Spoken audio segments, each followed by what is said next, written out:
Index law 4 states that any term raised to an index of 0 equals 1. Okay, so in other words, right, a to the power of 0 equals 1. Let's have a look at some examples. Simplify the following expressions. Okay, 5 to the power of 0. Now, if you like, you can even try this on your calculator. 5 to the power of 0 will give you 1. You can even do 5,000 to the power of 0 also gives you 1. All right. So that's equal to 1. X to the power of 0 also equals 1. 5x to the power of 0. Now notice that the 5x is in brackets, so the 0 in fact applies to everything inside the brackets. So that's also equal to 1. Okay, so anything, any term, right? 5x, this term here, because the 0 applies to the entire term, including the 5 and the x, it's equal to 1. Part D, 5x to the power of 0. The 0 only applies to the x. So this is the same as saying 5 times x to the 0. Okay, if we expand this expression slightly by putting in the multiplication symbol, and that's equal to 5 times 1, and that's equal to 5. Okay, negative 5 to the power of 0. Okay, that's the same as saying negative 1 multiplied by 5 to the 0, which is equal to negative 1 times 1, which is equal to negative 1. Okay, negative 5 all to the power of 0. Now again, because the negative 5 is in brackets, the 0 applies to everything. Actually, it doesn't even matter what's inside the brackets really, except that there's actually one case, we'll look at that later, and that's equal to 1. 10x to the 0 minus 10x to the 0 all in brackets. So again, just like part D and part C, it's really a combination of both of these two parts.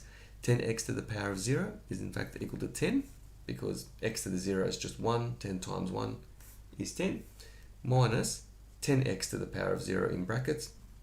Okay, and that's the whole thing is just equal to 1 because it's in brackets, and that's equal to 9. Now, last one. What about 0 to the power of 0? Okay, try that on your calculator and see what happens. Okay, 0 to the power of 0, and you get a math error. Okay.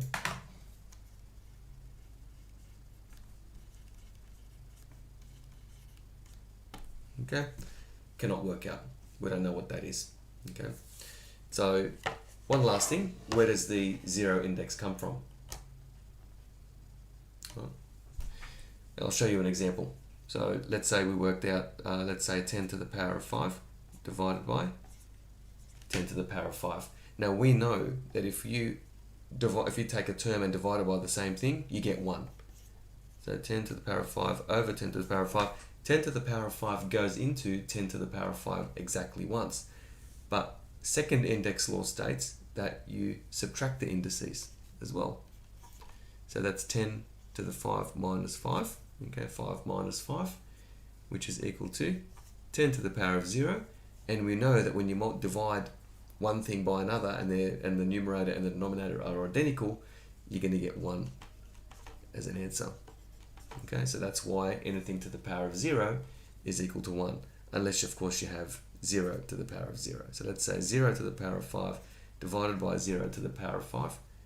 Okay, you get 0 to the power of 5 over 0 to the power of 5, which is equal to 0 divided by 0.